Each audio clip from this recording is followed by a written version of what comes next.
बिस्मिल्लाहिर्रहमानिर्रहीम। नाज़रीन अस्सलाम वालेकुम, मैं हूँ इमरान वसीम। नाज़रीन, बानी तहरीक इंसाफ इमरान खान ने आज अडयाला जेल में धुलाई की है और ख़ूब धुलाई की है। ये धुलाई किसकी हुई है, क्यों की गई है ये धुलाई? बानी तहरीक इंसाफ इमरान खान की जानिब से अडयाला जेल से इस बड़ी ख़बर की डिटेल वीडियो लॉग में आपके साथ हम शेयर करेंगे। इसके अलावा मौलाना फजल रहमान ने जो अपोजिशन के ग्रैंड अलायंस के इत्तेहाद की कोशिशें की जा रही हैं, मौलाना फजल रहमान ने एक कड़ी शर्त रख दी है। क्या तहरीक इंसाफ ये शर्त मानेगी? बज़ाहिर तो ऐसा लगता है कि मौलाना की इस शर्त को लेके पाकिस्तान तहरीक इंसाफ के जो रहनुमा हैं वो बंद गली में आ चुके हैं। एक जाल जो है, बज़ाहिर ऐसा लगता है कि तहरीक इंसाफ के रहनुमा उस जाल में फंस चुके हैं। यानी आगे जाते हैं तब परेशानी है, पीछे जाते हैं तब परेशानी है। वो एक मिसाल दी जाती है कि आगे खाई है पीछे खड्डा है। बज़ाहिर तहरीक इंसाफ के रहनुमाओं की जो सूरत हाल है वो कुछ ऐसे ही नज़र आती है। तो मौलाना साहब की शर्त क्या है, इस खबर की डिटेल भी आगे चल के आपके साथ हम डिस्कस करेंगे। लेकिन व्लॉग का आगाज़ करने से पहले आप देखने वालों से चैनल सब्सक्रिप्शन की दरख्वास्त करेंगे कि जिन दोस्तों की जानिब से अभी तक चैनल को सब्सक्राइब नहीं किया गया उनसे दरख्वास्त होगी कि चैनल को सब्सक्राइब कर लें, बेल आइकॉन का बटन प्रेस करें। वीडियो पसंद आए तो इसे लाइक और शेयर ज़रूर करें। पहले खबर नाज़रीन, इमरान खान साहब ने आज अडयाला जेल में किसकी धुलाई की, क्यों धुलाई की और ये सारा मामला क्या है? बानी तहरीक इंसाफ अडयाला जेल में जो पार्टी के रहनुमाओं के साथ, पार्टी के वकला के साथ मुलाकात कर रहे थे, इस मुलाकात में इमरान खान क्यों बरहम, क्यों गुस्से में दिखाई दिए, सारा मामला क्या है? लेकिन आज ये समझाने से पहले कुछ खबरें भी हैं जिनका इस धुलाई के साथ, खान साहब की भरमी के साथ ताल्लुक़ है। एक तो नाज़रीन हम फेक न्यूज़ की बात करते हैं कि कुछ ऐसी फेक न्यूज़ जो है वो तहरीक इंसाफ के रहनुमाओं की जानिब से दे दी जाती हैं जिसका मतलब लोगों के जज्बात के साथ खेलना है।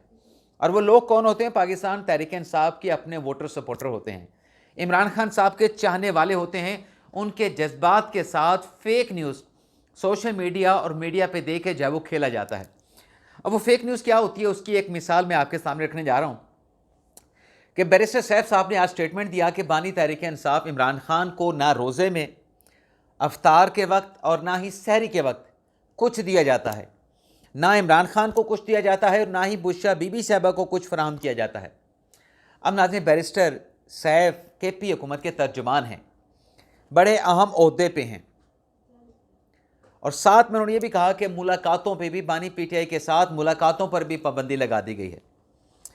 अब नाज़रीन, इस किस्म का बयान जब PTI के लोगों की जानिब से आएगा तो खान साहब के जो चाहने वाले हैं, खान साहब के जो फॉलोअर्स हैं, किसी को अच्छा लगे किसी को बुरा लगे, उनकी खान साहब के साथ एक दिली वाबस्तगी है। खान साहब के साथ उनके चाहने वालों की, उनके फॉलोअर्स की एक दिली वाबस्तगी है। तो इस किस्म की खबर जब उन तक पहुंचती है तो वो परेशान हो जाते हैं और ऐसी खबरों पर रद्द-ए-अमल देते हैं। और फिर ऐसी खबर के नतीजे में जिस इदारे को या जिस हुकूमत को हिट किया जाता है उसके खिलाफ फिर सोशल मीडिया पे इमरान खान साहब के फॉलोअर, इमरान खान साहब के सपोर्टर भी लिखना शुरू हो जाते हैं। अब खबर फेक होती है। तो ये जो बैरिस्टर सैफ साहब ने खबर दी, इसकी तरदीद की पंजाब हुकूमत की तर्जुमान सेक्रेटरी इत्तलात उस्मा बुखारी साहबा ने। उस्मा बुखारी साहब ने तरदीद भी कहा कि यह बेबुनियाद खबर है, इसका कोई वजूद नहीं। बानी तहरीक इंसाफ इमरान खान को खाने के लिए गोश्त, सब्जियां, दालें, चुकंदर का जूस, बॉयल अंडे और खुश मेवाजात, मैंने एक व्लॉग में बात की थी, बल्कि एक पॉडकास्ट में बात की थी, इमरान खान साहब को सुबह नाश्ते में खान साहब खुश्क मेवाजात खाते हैं। अब तो माह रमज़ान का महीना शुरू हो चुका है। माह रमज़ान से पहले नाश्ते में खान साहब ड्राई फ्रूट लेते थे, दही, बॉयल अंडे, खजूरें, चुकंदर का जूस। और फिर खान साहब और बुशरा बीबी साहबा की फरमाइश पे उनका जो दिल करे वो ऑर्डर करके, दाल बनवानी है वो ऑर्डर करके, उन्होंने सब्ज़ी बनवानी है, गोश्त बनवाना है, मटन बनवाना है, देसी मुर्गा बनवाना है और कोई चीज़ बनवानी है वो खान साहब के लिए, यानी Simon fish, pink Simon fish भी इमरान खान को तैयार करके दी जाती है। लेकिन यहाँ पे कहा कि कुछ भी नहीं दिया गया। तो उस्मा बुखारी साहब ने तरदीद कर दी। अब ये नाज़रीन झूठ या जो कुछ भी है वो अपनी जगह पे। आज जो इमरान खान साहब के साथ पार्टी रहनुमाओं की जो मुलाकात हुई है, तो इस बात का आप अंदाज़ा कर लें कि जो बैरिस्टर सैफ कह रहे थे कि मुलाकातों पे, खान साहब के साथ मुलाकातों पे पाबंदी लगा दी गई है, तो ये अगर पाबंदी थी तो ये जो आज वकला हजरात जाके, काफ़ी सारे वकला पार्टी के लोग अगर पाबंदी थी तो मुलाकात कैसे हुई? अगर पाबंदी थी तो आज अडयाला जेल के superintendent chief justice Islamabad high court के सामने पेश हुए, वहाँ पे फिर वो साबित क्यों नहीं कर सके कि खान साहब के साथ मुलाकातें नहीं करवाई जा रही? चलें, झूठ बोला होगा अडयाला जेल के सुपरिटेंडेंट ने, लेकिन फैसल चौधरी ने फिर अडयाला जेल के सुपरिटेंडेंट को कन्फ्रंट क्यों नहीं किया कि ये गलत बयानी कर रहे हैं? ऐसा कोई बयान भी नहीं दिया। यानी मुलाकातें हो रही हैं और ऑन रिकॉर्ड हो रही हैं। मुलाकातों के बाद तहरीक इंसाफ के रहनुमा आकर मीडिया के साथ गुफ्तगू भी करते हैं। तो आज नाज़रीन, ये जो मुलाकात हुई है जिसमें इमरान खान साहब ने शदीद बरमी का इज़हार किया और कुछ मिसालें भी सामने रखी हैं। तहरीक इंसाफ के इसमें सेक्रेटरी जनरल भी थे, तहरीक इंसाफ के चेयरमैन भी थे, बानी पीटीआई के साथ मुलाकात करने वालों में दीगर रहनुमा भी मौजूद थे। तो इस मुलाकात में नाज़रीन, इमरान खान साहब ने इस मुलाकात में मिसाल पेश की और ख़ान साहब ने जवाज़ और बुनियाद पार्टी के लोगों के सामने, पार्टी के आला अदारों के सामने, मैं नाम अब किसी का नहीं लूँगा, ये रखा कि आज तक मेरी रिहाई के लिए मौजूदा जो क़यादत है, जो पाकिस्तान तहरीक इंसाफ को संभाल रही है, जो पाकिस्तान तहरीक इंसाफ को चला रही है, जो इस वक्त पीटीआई के चेहरे हैं, मीडिया के सामने भी, तहरीक इंसाफ के वोटर सपोर्टर के, खान साहब के चाहने वालों के सामने भी, उन्होंने खान साहब की रिहाई के लिए, खान साहब ने पूछा कि आपने रिहाई के लिए क्या इक़दाम किए हैं, उसका रिज़ल्ट क्या है, उसका नतीजा क्या है। और फिर ज़रा ये बताते हैं कि बानी पीटीआई ने यह भी कहा कि ये जो फैसल अपना फवाद चौधरी बात करता है मीडिया पे आके मेरी रिहाई के हवाले से, या कोई और पुराने लोग आके बात करते हैं, वो क्यों हमारे जो फॉलोअर्स हैं, हमारे जो वोटर सपोर्टर हैं, उनके बयानात की तरफ अट्रैक्ट होते हैं? वो इसलिए होते हैं कि वो बानी पीटीआई की रिहाई की बात करते हैं और आपकी अब तक की जो काविशें या कोशिशें हैं उसमें कोई पॉजिटिविटी, उसमें कोई डेवलपमेंट, पॉजिटिव डेवलपमेंट नज़र नहीं आती। तो इमरान खान साहब ने इनको हुक्म दिया है कि आप ये जो पार्लिमानी पार्टी है तहरीक इंसाफ है, इसको निकालें बाहर। अब बाहर निकालने के लिए ज़ाहिर सी बात है, वो कहते हैं कि हमने ग्रैंड अलायंस भी बनाना है, और सलमान कनारी साहब कहते हैं कि बानी पीटीआई ने मौलाना फजल के लिए मुझे एक पैगाम भी दिया है और वो पैगाम मैं मीडिया पे नहीं बता सकता, मौलाना फजल साहब को जाके मैं बताऊंगा।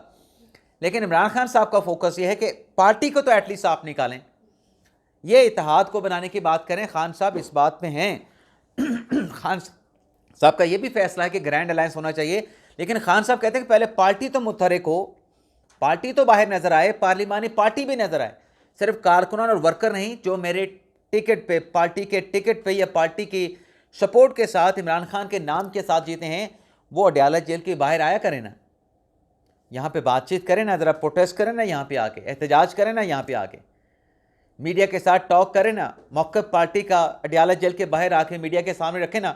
तो खान साहब ने यह भी पैगाम दिया है। लेकिन खान साहब ने कुछ फ़ैसले भी किए हैं, उसमें एक इमरान खान साहब ने अपना नया तर्जुमान लगा दिया है, नियाज़ुल्लाह नियाज़ी साहब को। अब इमरान खान साहब का एक तर्जुमान है, दूसरी तरफ इमरान खान साहब ने, अब इमरान खान साहब कह लें या बुशरा बीबी साहबा कह लें, बुशरा बीबी साहबा ने मिशाल यूसुफजई को तो फारिग कर दिया है। अब मिशाल को क्यों फारिग किया गया है, ये अलग एक कहानी हो सकती है, लेकिन फ़िलहाल नहीं। और इमरान खान साहब के मुकाबले में बुशरा बीबी साहबा के 4 नए तर्जुमान लगा दिए गए हैं। अब वो 4 नए तर्जुमान कौन हैं? नईम हैदर पंजोता हैं, राय सलमान हैं, खालिद यूसुफजई हैं और मुबशर आवान हैं। लेकिन नाज़रीन, बुशरा बीबी साहबा ने मिशाल यूसुफजई को तो अपनी तर्जुमानी से हटा दिया और मिशाल यूसुफजई साहबा ये कहती थी कि मुझे बुशरा बीबी साहबा का बड़ा एतमाद हासिल है और मैं अकेली उनकी तर्जुमान हूँ, मेरे साथ कोई इस ओहदे को, इस ज़िम्मेदारी को जो है वो शेयर नहीं कर सकता। चलें, आज तो जो ख़बर सामने आई उसमें यह कहा गया कि बुशरा बीबी साहबा ने इमरान खान साहब की मौजूदगी में ख़ुद मिशाल यूसुफजई साहबा को फारिग किया। लेकिन नाज़रीन, इसमें एक और चार्जशीट भी है। ये जो मुलाकात हुई है पार्टी के लोगों को, जो सरजनश इमरान खान साहब ने की सो की, लेकिन जो बानी पीटीआई ने कहा ना कि ये जो मेरे जेल के मामलात हैं, अब जेल के मामलात फैसल चौधरी नहीं देखेगा, फैसल चौधरी को जेल के मामलात देखने से रोक दिया गया है। अब ये भी एक टेक्निकल पॉइंट है, इसकी डिटेल में अभी आपके सामने रखने जा रहा हूँ। लेकिन ये सारी जिम्मेदारी अब जेल मामलात की। अब जेल मामलात क्या होते हैं? जेल मामलात इमरान खान साहब के हैं अडयाला जेल में मुलाकातों के। अडयाला जेल में मुलाकात ना हो, किसने मुलाकात करनी है, किसने मुलाकात के लिए आना है, किसको मुलाकात के लिए बुलाना है, ये सारे मामला जो है वो फैसल चौधरी साहब देखा करते थे।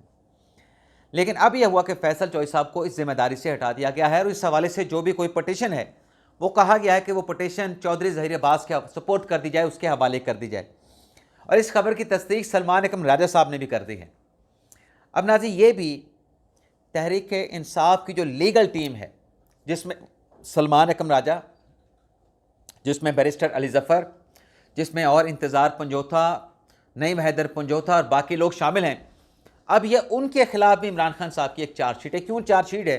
क्योंकि जो नए वकील लगाए गए हैं इस जिम्मेदारी पे, जेल के मामला देखने के हवाले से, उनका पाकिस्तान तहरीक इंसाफ की लीगल टीम के साथ या पाकिस्तान तहरीक इंसाफ के साथ दूर दूर तक, बहुत दूर दूर तक बल्कि कोई लेना कोई देना कोई वास्ता नहीं। चौधरी ज़हीर अब्बास जो सलमान सफदर साहब हैं, इमरान खान साहब के प्रोफेशनल लॉयर हैं, वो भी तहरीक इंसाफ में शामिल नहीं है, उस चैम्बर से उनका ताल्लुक है। तो तहरीक इंसाफ की अपनी लीगल टीम पर भी इमरान खान साहब ने तहफ़्फ़ुज़ात का इजहार कर दिया। उसमें फैसल चौधरी भी शामिल नहीं है, लेकिन फैसल चौधरी सिर्फ जेल के मामला से उनको दूर किया गया है। अब ये लोग जितने जिनको जिम्मेदारियाँ सौंपी गई हैं, इनको भी अडयाला जेल में आना पड़ेगा। नियाज़ुल्लाह नियाज़ी साहब को भी आना पड़ेगा, जो बुशरा बीबी साहब के तर्जुमान हैं, इनको भी आना पड़ेगा। लेकिन फैसल चौधरी साहब इमरान खान साहब के बाकी जो केसेस हैं, जैसे GHQ हमला केस है, बाकी किसी केस में इमरान खान साहब को रिप्रेजेंट कर रहे हैं, उसमें फैसल चौधरी साहब की नुमाइंदगी जो है मौजूद रहेगी। लेकिन जहाँ तक जो एक गैर जिम्मेदारा स्टेटमेंट दिया गया, जो कि झूठ बोला गया ऑन रिकॉर्ड, मीडिया के लिए बयान दिया गया बैरिस्टर साहब की तरफ से कि खान साहब को ना सहरी में ना अफ्तार में कुछ दिया जाता है, खान साहब कुछ खाए पिए बगैर रोज़े रख रहे हैं। तो इस पे भी एक तो सेहत के हवाले से भी खान साहब की बात होती है कि सेहत ख़राब है, तो सेहत खान साहब की ठीक है, लेकिन कान के मसले के हवाले से खान साहब के वो मेडिकल मुआयना उनका ज़रूर हुआ था। लेकिन वैसे खान साहब हशाश बशाश हैं। यह है कि खान साहब को सुनाई देता है, घंटियाँ सुनाई देती हैं अपने कानों में। तो ये जो बैरिस्टर सैफ साहब हैं, इन्होंने ये बयान क्यों दिया, इसकी ज़रूरत क्यों पेश आई, ये जिम्मेदारी पाकिस्तान तहरीक इंसाफ के जो सेक्रेटरी इतलात हैं शेख वकास अकरम साहब, उनकी जिम्मेदारी लगा दी गई है कि वो रब्ता करके बैरिस्टर साहब से पूछें कि आपने ये बयान क्यों दिया। अब मौलाना फजल रहमान साहब के हवाले से जो पैगाम पहुँचाया है, जिसकी बात सलमान अकरम साहब कर रहे थे कि खान साहब ने मुझे पैगाम दिया है जो कि मैं मौलाना साहब के पास पहुँचाऊँगा। अब नाज़रीन, उस बयान की अगर हम बात करें तो मौलाना फजल रहमान जो हैं और मौलाना फजल रहमान की जमात की जो क़यादत है, उनके बड़े शदीद तहफ़्फ़ुज़ात हैं पाकिस्तान तहरीक इंसाफ के साथ। और ख़ास तौर पे माजी में जो मौलाना फजल रहमान को अलकाबात दिए गए, मौलाना फजल रहमान के ख़िलाफ़ इल्ज़ामात लगाए गए, उनकी बेइज्जती की गई, उनकी इंसल्ट की गई, वो तमाम चीज़ें इस ग्रैंड अलायंस में शामिल होने के हवाले से जब पेशकश की गई तो अपना मौलाना साहब की क़यादत ने वो तहरीक इंसाफ के सामने रखे हैं कि इसके ऊपर चलें, आप पब्लिकली आपने कोई माजरत नहीं करनी, लेकिन आपको कोई इसके हवाले से नदामत, शर्मिंदगी, माफ़ी, माजरत आपको कुछ ना कुछ तो करना पड़ेगा। पब्लिकली ना करें, लेकिन मुलाकात में आके इमरान खान की तरफ से माफ़ी मांगें कि वो सब कुछ गलत था। क्योंकि मौलाना साहब तो दरगुजर कर सकते हैं, लेकिन मौलाना साहब की जो नीचे पार्टी है, दरअसल वो डट के खड़ी है कि हमारे लीडर के हवाले से गलत ज़ुबान इस्तेमाल की गई। कभी उसको मौलाना डीजल कहा गया, कभी उसको परमानेंट पे बिकने वाला कहा गया, कभी उसको कहा गया कि ये तो मौलाना है ही नहीं, इसके पीछे तो नमाज़ पढ़ना भी जायज़ है। तो ये जो सब कुछ हमारे साथ किया गया, हमारी क़यादत के साथ किया गया, वो दरअसल हमारे साथ किया गया, पार्टी के साथ किया गया। अब ये सिर्फ अकेली रिजर्वेशन नहीं तहरीक इंसाफ अपना मौलाना फजल रहमान साहब की जमात की, ज़रा ये बताते हैं कि इसके अलावा भी कुछ रिजर्वेशंस हैं। वो रिजर्वेशन भी तहरीक इंसाफ को कन्वे की जा चुके हैं, लेकिन पाकिस्तान तहरीक इंसाफ की क़यादत जो मौलाना फजल रहमान के साथ मुलाकात करने के लिए जाती है, जो अब से थोड़ी देर पहले मैंने कहा कि बाज़ार ऐसा लगता है कि बंद गली में आ खड़ी है। आगे जाके इमरान खान साहब को मौलाना साहब की जब सूरत हाल मौलाना साहब की बात बताते हैं तो खान साहब आगे से कोई जवाब पक्का नहीं देते कि मौलाना साहब के तहफ़्फ़ुज़ात को एड्रेस कर रहा है, माजरत करनी है, नदामत का इजहार करना है, अफसोस का इजहार करना है। खान साहब कुछ भी नहीं कहते। मौलाना तक की तरफ जाते हैं तो मौलाना साहब अपने दोबारा तहफ़्फ़ुज़ात रख देते हैं कि पहले हमारे रिजर्वेशन को एड्रेस करें, उस पर जवाब दें। अब PTI की क़यादत जो इन मुलाकातों में फंसी है, एक तरफ मौलाना के साथ मुलाकात करते हैं, दूसरी तरफ जाके मुलाकात करते हैं इमरान खान साहब के पास, वो लाजवाब हो चुकी है। खान साहब के पास जाना भी मजबूरी है और खान साहब उनकी ड्यूटी लगा देते हैं कि आपने मौलाना साहब के पास जाना है, तो मौलाना के पास जाना भी उनकी मजबूरी, लेकिन फ़ैसले का अख्तियार इनके पास नहीं है। तो ये नाज़रीन, अब एक आप यूँ समझें कि जाल कह लें या मौलाना साहब की एक डिमांड कह लें, उसमें तहरीक इंसाफ की क़यादत जो है वो फंस चुकी है। लेकिन नाज़रीन, एक और चीज़ भी है, पाकिस्तान तहरीक इंसाफ के वो रहनुमा जिनको शोकास नोटिस जारी किया गया था, उस शोकास नोटिस के हवाले से मुतल्लिका जो नाज़रीन कमेटी है, उस कमेटी का नाज़रीन इजलास हुआ है। उस कमेटी के इजलास में नाजरीन जिसको हेड किया असद कैसर साहब ने, 2 सेनेटर पाकिस्तान तहरीक इंसाफ के और कौमी असम्बली के 4 अरकान जिनको शोकास नोटिस जारी किए गए थे, इस कमेटी का इजलास हुआ जिसको हेड किया अभी मैंने बताया कि असद कैसर साहब ने और PTI के रहनुमा सरदार अजहर तारिक ने और सेनेटर मोहसिन अजीज़ साहब ने। और इस कमेटी को नाज़रीन अब तक जिन अरकान ने अपने जवाब शोकास नोटिस के एवज जमा करवाए हैं, उसमें अब तक इतला ये आ रही हैं कि सिवाय सेनेटर फैसल के तमाम जिनको शोकास किया गया था उन्होंने अपने जवाब जो है वो जमा करवा दिए हैं। और कमेटी ने इस सिलसिले में यह फैसला किया है कि तमाम अरकान को कमेटी में बुला के तसल्ली बख्श और ज़ाती समाअत की जाएगी। और कमेटी ने इस सिलसिले में चेयरमैन बैरिस्टर गौर, उमर अयूब और शिबली फराज से भी राय तलब करने पर इत्तफाक किया ताकि उनके मुफीद मशवरे से ही इंसाफ के तकाज़ों को पूरा किया जा सके। तो ये पैरेलल एक ये डेवलपमेंट भी चल रही है। अब नाज़रीन आ जाते हैं, कप्तान चला गया, कप्तान को फारिग कर दिया गया। कप्तान कौन था? पाकिस्तान तहरीक इंसाफ के, तहरीक इंसाफ कहाँ से आ गई अब, पाकिस्तान क्रिकेट टीम के कप्तान रिजवान को T20 की क़यादत से फारिग कर दिया गया, T20 की टीम से फारिग कर दिया गया। ना सिर्फ रिजवान को T20 की टीम और क़यादत से फारिग किया गया बल्कि उसके साथ साथ बाबर आजम को भी T20 की टीम से निकाल दिया गया। पाकिस्तान क्रिकेट बोर्ड ने दौरा न्यूजीलैंड के लिए T20 और वनडे स्क्वाड का ऐलान कर दिया है, जिसमें T20 टीम की जो क़यादत है वो सलमान आगा के सुपुर्द कर दी गई है। पहले सलमान आगा T20 में रिजवान के नैब कैप्टन थे, अब सलमान आगा कैप्टन बना दिए गए हैं और उनके मुकाबले में यानी उनके साथ नैब कप्तान के तौर पे शादाब खान का नाम जो है वो दे दिया गया है कि ये नैब कप्तान होंगे। अब नाज़रीन 15 रुकनी वनडे स्क्वाड का ऐलान किया गया है। अब ये सुन लें कि मोहम्मद रिजवान कप्तान होंगे, सलमान अली आगा नैब कप्तान होंगे, अब्दुल्ला शफीक की वापसी हुई है बुरी परफॉर्मेंस के बाद जिम्बाब्वे के दौरे में, ऑस्ट्रेलिया के दौरे में, लेकिन इनकी वापसी हुई है क्योंकि साइम अयूब ज़ख्मी हैं, फ़खर जमान ज़ख्मी हैं, इब्रार अहमद, आकिफ जावेद, बाबर आजम वनडे स्क्वाड में शामिल हैं, फ़हीम अशरफ, इमामुल हक, इरफान खान न्याजी की वापसी हुई है, खुशदिल खान, मोहम्मद अली की वापसी हुई है, फास्ट बॉलर हैं, मोहम्मद वसीम जूनियर की वापसी हुई है, फास्ट बॉलर हैं, नसीम शाह, सुफियान मुकीम की वापसी हुई है और तैयब ताहिर को शामिल किया गया है। इसी तरीके से 16 रुकनी नाज़रीन जो T20 का स्क्वाड बनाया गया है उसमें सलमान आगा कैप्टन हैं, शादाब खान नैब कप्तान हैं, अब्बास अफरीदी, अब्दुल समद, इब्रार अहमद, हारिस रऊफ़, हसन नवाज, इरफान खान न्याजी, जहांदाद खान, खुशदिल खान, मोहम्मद अली, मोहम्मद हारिस, उमैर बिन यूसुफ, शाहीन शाह अफरीदी, सुफियान मुकीम और उस्मान खान को शामिल किया गया है। तो ये नाज़रीन वनडे और T20 की टीमें जिसका पाकिस्तान क्रिकेट बोर्ड ने आज ऐलान किया। तो ये था नाज़रीन आज का हमारा वीडियो लॉग। आपसे इजाज़त चाहते हैं। अल्लाह ताला हम सब का हामी नासुर अपनी दुआओं में याद रखें।